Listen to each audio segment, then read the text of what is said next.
Moi, au tout début, je prenais l'appartement d'une copine que je louais à la journée, puis après, je livrais les gens. Voilà, ça, comme je te disais, c'était les 6 mois, 1 an, le début pour se lancer. C'est drôle, le maître tailleur que j'ai appris, Maître Gilson, il nous disait en dessous de 330 grammes du mètre, ça mérite pas d'être coupé. Mon père est martiniquais, on a beaucoup de fêtes, on a beaucoup de cousins, on a beaucoup de mariages et on se sursape. Et si tu veux, on fait la compète du mec le plus bel habillé, le mieux habillé. Ce qui est sûr, c'est que dès que tu te lances, que ce soit dans le sur-mesure ou autre chose, faut un petit peu avoir fait le tour de cette question-là, parce que sinon, t'as des grandes chances quand même de faire faillite. Bonsoir Florent Alexis, Bonsoir Thomas. merci de me recevoir du coup, dans ton showroom à Paris. Avec plaisir. Alors du coup pour commencer, est-ce que tu peux te présenter? Bonjour, je m'appelle Florent Alexis Wessels-Faustin. J'ai une marque de sur-mesure à Paris depuis 10 ans maintenant qui s'appelle Confident Paris. On reçoit en boutique appartement, sur rendez-vous et sur recommandation. Pour venir nous voir, il faut avoir le petit lien secret qui permet de prendre rendez-vous. Ah là là, c'est une grosse question. Ce que j'aime dans le costume, maintenant que j'ai du recul là-dessus, parce que pareil, ça fait 10 ans que j'ai la maison, ça fait 20 ans que c'est ma passion et que j'ai commencé avec un blog, qu'ensuite j'ai fait l'Institut français de la mode, je me sens prêt à porter avant de faire une formation tailleur et de me lancer. Ce que j'aime dans le costume, je pense que c'est cette possibilité de sublimer le quotidien. Tu vois, mine de rien, on est de plus en plus vers un vestiaire casual, décontracté. J'ai pas de problème avec ça. Mais en revanche, j'aime dans le tailoring ce goût des belles matières, des coupes impeccables, tu vois, de la fluidité, du poids, du toucher. Et je trouve que quand tu regardes des photos un peu rétro, tu te dis waouh, ils sont tout beaux et tout, c'est super. Moi, ce qui m'intéresse, c'est comment on crée ça aujourd'hui, en 2024, sans être dans la nostalgie du passé. Moi, je suis pas spécialement nostalgique du passé. Je pense que les avancées sociales, c'est bien. Et du coup, je pense que voilà, il y a un renouveau du tailoring qui passe par le fait de porter des belles choses, mixées avec des choses plus décontractées et même globalement tout ce mouvement du soft tailoring dont nous on se réclame. Voilà, c'est quelque chose qui m'enthousiasme et au quotidien, ce qui m'excite avec le costume, c'est de voir un monsieur qui rentre chez nous, qui s'y connaît un peu ou pas, et qui repart plus beau qu'il est rentré. Et que quand tu vas se regarder dans le miroir, tu vois, il y a vraiment une expression. Tu vois, les messieurs ils se voient, ils font « Oh, ils sont trop contents, ils sont trop heureux ». Et c'est rare, je trouve, dans nos vies de garçons d'avoir ça. Et voilà, apporter un petit peu de bonheur et de glamour aux messieurs, c'est quand même une belle vocation, quoi. Ah, j'ai un peu répondu. Ce que j'aime dans le fait d'habiller les gens, c'est vraiment me triturer l'esprit. Tu vois, moi, je vais souvent être assez habillé de manière assez sommaire. Mais voilà, quand tu viens chez moi, je t'analyse, je t'écoute et j'ai envie vraiment de te donner la meilleure version de toi-même à laquelle tu sais pas que tu as accès, en fait. Parce que la plupart des messieurs, ils s'intéressent pas tellement aux vêtements. Et même ceux qui s'y intéressent, selon ton budget et les boutiques que tu fréquentes, en fait, ça va être assez limité. Nous, on a envie de t'accompagner, on a envie de t'envoyer voir des amis qui ont des marques comme Malfroid ou Prince George, dont je te parlais au début, qui font des super souliers. Enfin, on trouve que chez A, c'était super. Enfin, je suis sûr, très bien. Donc ouais, ce qu'on aime, c'est vraiment t'accompagner dans la construction de ta silhouette. Et j'avoue qu'on adore habiller les messieurs pour une occasion comme les mariages. Mais le best of the best, c'est quand on t'habille pour tout le temps. Et que tu viens et que tu nous dis « Ah, je vais dire un truc un peu fantasmé, mais ouais, je pars en vacances en Italie cet été, j'ai envie d'envoyer du pâté. » Ouais, là, tu vois, j'ai le cerveau qui mouline. Parce que ouais, j'ai envie de te faire tout de suite des petites références au style tu vois, élégant, milanais, classique, de te faire un petit polo, là, comme on fait fabriquer en Angleterre, avec un petit chino clair. Voilà, et puis après, me dire que pour le travail, selon un peu ton environnement, ouais, j'ai envie de te donner un ensemble work jacket, pantalon, parce que je sais que tu vas le mettre et que tu vas te sentir sexy et que tu vas te sentir beau. Ouais, donc c'est ça en fait, c'est vraiment imaginer le monsieur dans les situations qu'il va vraiment rencontrer et lui fournir un style qu'il n'aurait pas réussi à avoir sans nous.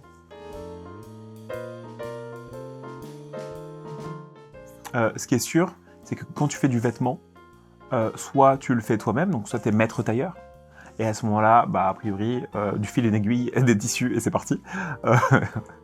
Et en revanche, si tu travailles plutôt dans la demi-mesure, à ce moment-là, il te faut un bon atelier. Moi, j'en ai testé 3 au début. Quand tu testes un atelier, il faut que tu développes avec eux des gabarits. Des gabarits qui vont te permettre de prendre les mesures. C'est des vêtements, en fait. C'est comme si tu avais 15 tailles du même vêtement, de la même veste, du même pantalon, et ça te permet de prendre les mesures d'un monsieur. C'est comme ça la tradition de mesure. Et à chaque fois que tu veux tester un atelier, faut vraiment travailler avec eux. Donc, il faut avoir les gabarits, il faut prendre des mesures, il faut faire fabriquer, et il faut comprendre si tu t'entends bien avec la marque, enfin avec l'atelier ou pas. Si ta marque elle est compatible. Moi, les autres ateliers que j'ai testés, c'était moins bien, c'était plus cher, on s'entendait moins bien. Et dans le prêt-à-porter, comme dans la mesure, c'est drôle, mais comme quand tu fais des accessoires, dès que tu travailles avec un peu la main et que tu es face à des artisans, en fait, ils ont envie de faire des trucs, ils n'ont pas envie de faire d'autres trucs. Et tu pourras jamais vraiment les pousser dans une direction s'ils n'ont pas envie. Donc, faut trouver un bon atelier partenaire avec qui tu te comprends, avec qui tu as la même direction, avec qui tu as la même philosophie, tu t'entends même humainement, quoi, tu vois. Et avec qui tu sais que tu peux avancer pour toi au moins ce que tu veux. Moi, je suis super chiant sur 2-3 trucs. Voilà, ils m'ont accommodé depuis le début, donc je savais que c'était les bons pour moi. Et puis après, il te faut un endroit pour recevoir. Moi, au tout début, je prenais l'appartement d'une copine que je louais à la journée, puis après, je livrais les gens. Voilà, ça, comme je disais, c'était les 6 mois, 1 an, le début, pour se lancer, où j'avais pas vraiment d'endroit fixe. Mais ouais, il te faut un lieu, en fait. Après, tu peux être itinérant, c'est-à-dire que tu peux aller sur les lieux de travail des messieurs, ou tu peux aller chez eux. Il y a un moment quand même où si tu es raisonnable en termes de prix, comme nous, tu peux pas le faire parce que t'as pas le temps de passer 2 heures dans le transport pour aller vendre un costume, repartir, t'en vends 2 dans la journée. Bon, je vois pas comment tu fais pour vivre à la fin de l'année. Ah, très bonne idée. Très très bonne idée, parce que pour le niveau de qualité de l'expérience que je voulais, ça aurait été impossible de commencer pignon sur rue. Parce que là, tu vois, quand tu es venu nous voir, voilà, le temps il est dédié pour toi. On sait qu'on va bien s'occuper de toi, on a le temps. Et ça, c'est parce qu'on est caché en hauteur. Et du coup, être caché tout court, c'est un peu logique en fait. C'était pour que les messieurs aient envie de se donner, tu vois, les uns aux autres, la bonne adresse. Tu vois, d'un tailleur qui est sympa, qui t'accueille en te regardant pas de haut, et qui t'accompagne doucement vers, comme je disais tout à l'heure, une meilleure version de toi-même. Les messieurs font ça, honnêtement. On a des messieurs qui sont nos ambassadeurs, et en 10 ans, ils nous ont amené 20 personnes. Et les messieurs, ils prennent vraiment leurs copains par la main et les amènent jusqu'ici, quoi. Donc, écoute, oui, bonne idée, parce que au final aussi, c'est bêtement confort de vie. Si tu veux, moi, ça fait 10 ans que je fais ce métier, quand même 6 sur 7.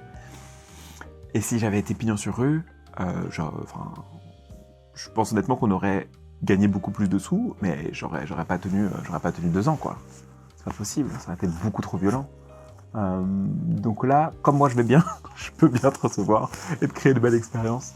Donc ouais, le combo, il était un peu osé, mais honnêtement, je savais, ça s'est vérifié, que le pari, voilà, de créer de belles adresses que les messieurs auraient envie de se filer un peu sous le manteau, ça marche. Donc, une bonne idée.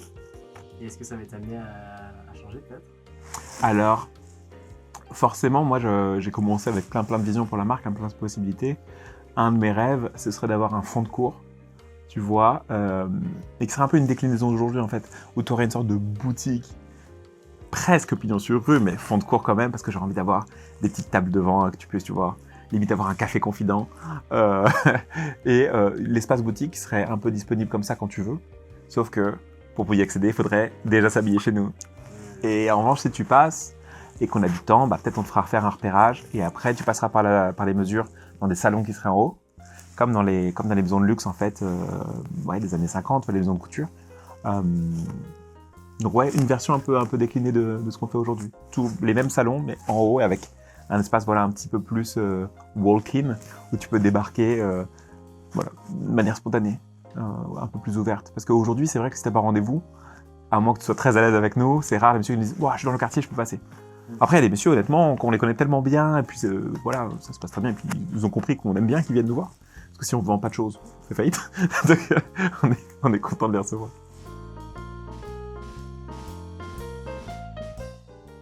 Bonne question. Bonne question.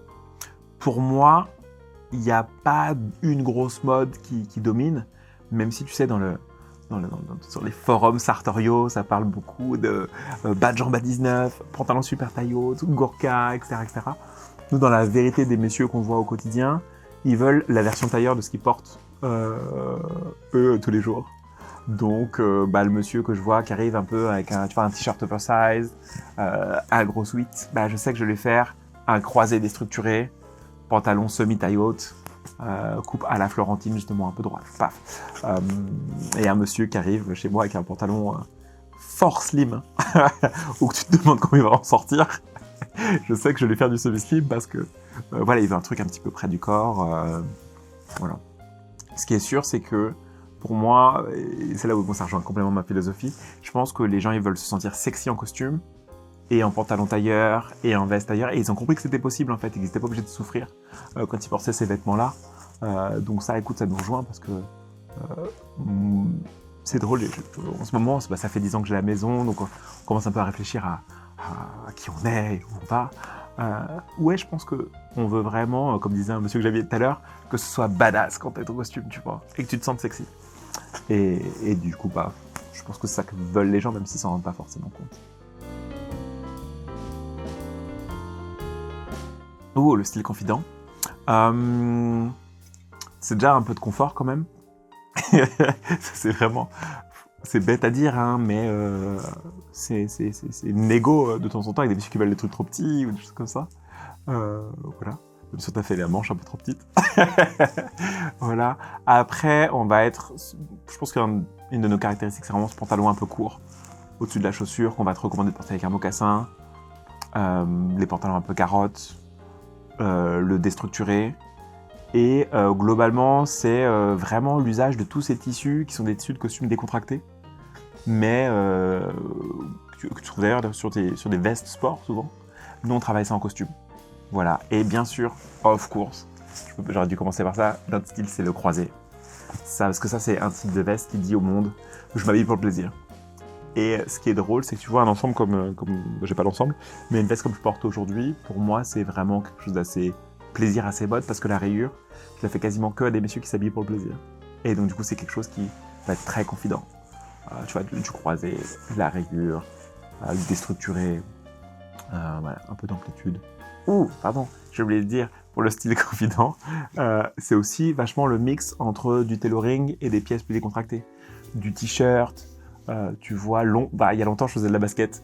Aujourd'hui, ça me passionne moins moi, mais on peut pousser les messieurs un peu vers ça. Mais tu vois, du mock, de la chaussure un peu costaude, du polo, du col roulé.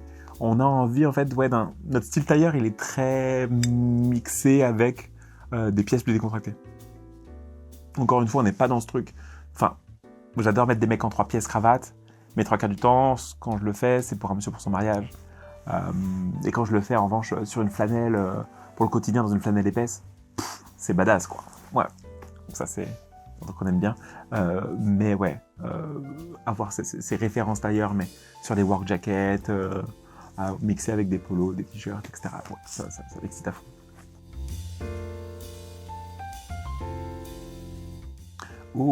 L'inspiration, bonne question. C'est vraiment plein de choses. Parce que moi, j'ai performé dans le milieu burlesque, fut un temps, dans le milieu rétro. Donc, si tu veux, on traînait tous habillés comme en 1932, quoi. Tu vois, j'ai des livrets militaires, de la Royal Air Force à la maison, des trucs super rétro. Autant, j'ai aussi porté vachement des baggies et des sweats à capuche dans ma jeunesse. J'aime bien tout ça. C'est ça qui fait la richesse, je pense, de notre style aujourd'hui. Mes inspi, après, il y a vraiment un truc familial qui est que dans ma famille, voilà, mon père est martiniquais, on a beaucoup de fêtes, on a beaucoup de cousins, on a beaucoup de mariages, et on se sursape. Et si tu veux, on fait la compète du mec le plus bel habillé, le mieux habillé. Ma grand-mère, mes tantes, je les ai toujours vus avec des voilettes et des chapeaux. Et puis tu vois, quand tu vois des mariages d'autres gens, tu te dis ah ouais, c'est pas terrible, ils sont quand même mieux habillés chez moi. Voilà, c'est un peu ma première inspi, tu vois, mon père, il mettait vraiment le costume tous les jours, alors qu'il était pas du tout obligé. Et voilà, après, ce qui m'inspire globalement dans le costume, c'est tous ces mouvements qui vont utiliser le costume, qui est du coup un uniforme un peu, tu vois, du working man, et qui vont le transgresser. Donc par exemple, tu as le mouvement des azous. Les azous, tu vois, c'est des mecs un peu foufous pendant la Seconde Guerre mondiale, qui vont, à un moment où il y a des rationnements sur les tissus, refuser de se rationner et mettre des pantalons super larges, un peu des zoutsuits. C'est aussi des mecs qui vont du coup se coudre une étoile de David jaune sur le bras par solidarité avec les Juifs. Et ces mecs-là, ils font ça en costume. Ça, je trouve ça génial. Dans le look, dans la silhouette, le Civil Rights Movement aux États-Unis, tu vois quand il y a Selma, toutes ces marches, toutes ces manifestations, le mot d'ordre, c'est de mettre ton Sunday best. Tu dois t'habiller comme le dimanche quand tu vas à l'église et que tu te mets au max. Ça, je trouve ça sublime comme idée. Moi, c'est un truc que je pratique quand je vois mes amis le dimanche. Tu vois, là, je suis en t-shirt. Quand je vois mes copains le dimanche, je suis en full 3 pièces, cravate, tout quoi. Parce que c'est une marque de respect et d'amour pour moi. Voilà, je vous aime beaucoup aussi. J'aime beaucoup les ceux qui s'habillent chez nous, mais bon. Voilà. Ouais, j'aime bien ça. J'aime bien le mouvement des mods. Tu vois, mine de rien, au UK, pareil. Tu vois, avec leurs chaussures pointues, leurs costumes, leurs pantalons cigarettes, leurs parkas, leurs lambretta. J'aime bien les univers. J'aime bien les sapeurs. Parce que c'est pareil, la sapologie, aujourd'hui, on le voit, c'est un truc un peu rigolo. Mais ça commence début 1900, dans les colonies françaises. Et c'est déjà un mouvement de rébellion qui dit, regardez, vous pensez qu'on n'est rien, mais si, regardez. Regardez comment on est habillé. Regardez comment on est beau. Regardez comment on est quelqu'un. Ça m'émeut, tu vois. Carrément. Donc, c'est un peu tout ça. Et puis, je suis comme tout le monde, hein, la culture populaire à fond. Tu vois, quand tu vois des films comme American Gangster, voilà, Frank Lucas, gros croisé, paf, bonhomme. Tu le vois en manteau de fourrure, tu te dis, bon, c'est un peu too much. Bon, voilà, qu'est-ce qu'on peut prendre de tout ça et l'intégrer. Ça, c'est l'obsession.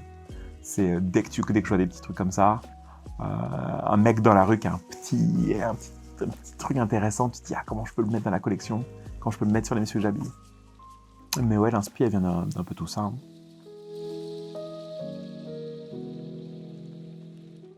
Ah, alors, je vais te parler de mes liasses de tissus préférées en ce moment.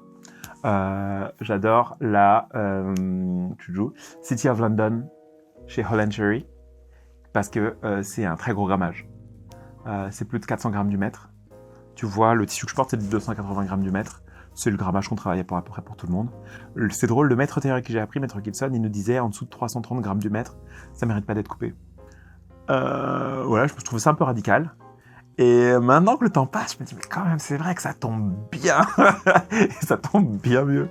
Le fait est qu'avec le réchauffement climatique, les apparts surchauffés, les bureaux, c'est difficile de supporter des trucs un peu plus lourds. Mais honnêtement, ouais, c'est ma liasse préférée en ce moment. Ouais, les liasses un peu costaudes comme ça. Il y a aussi la Loro Piana Australis Super 150 qui est en 340 grammes du mètre. Tu vois, pareil, tu te rapproches de ces grammages-là. T'as de l'éclat, t'as de la brillance comme sur des sergés un peu classiques ou sur des fil à fil. Mais t'as un tombé pareil qui est un petit peu patate. Donc c'est clair que quand on a des messieurs qu'on habille pour le quotidien, parce que c'est quand même des tissus plus de mi-saison que d'été, qui sont un peu chauds, on les emmène doucement vers ça. Et on va avoir de plus en plus de pièces, nous, dans la collection, justement, qui vont permettre aux messieurs de voir comment ça tombe et de passer le pas. C'est un peu un truc de connaisseur.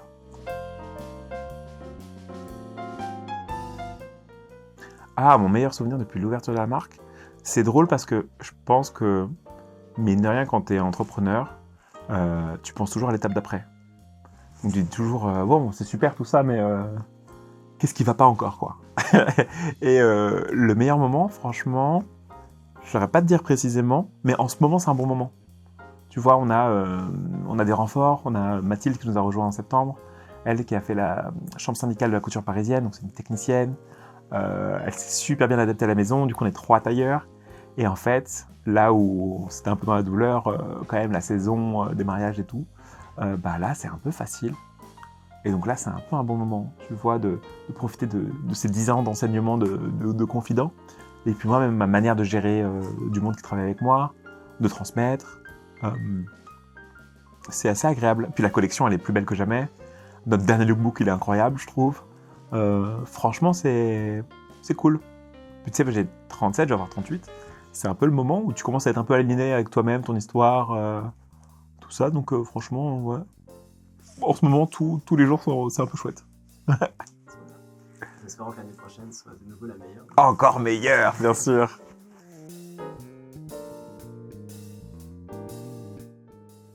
Ouh, ça c'est dur. Oh là là, ça c'est dur. Ouh. Ah, it's a toughie. Ah waouh, c'est dur en affaire, Thomas. Une très mauvaise personne. Je l'avais pas perçu. Fou.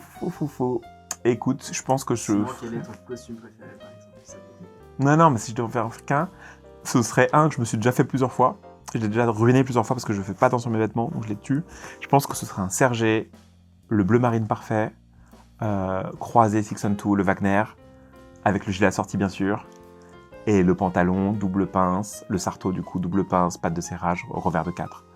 Paf, tu vois, en coupe un peu droite, parce que ça c'est vraiment golden, tu peux tout faire avec quoi. Tu portais le pantalon avec un sweat, tu peux mettre le 3 pièces, cravate, tu plies tout le monde, voilà, parce que t'es en 3 pièces, plus croisé, ouais, un beau petit chino, un polo et la veste par-dessus.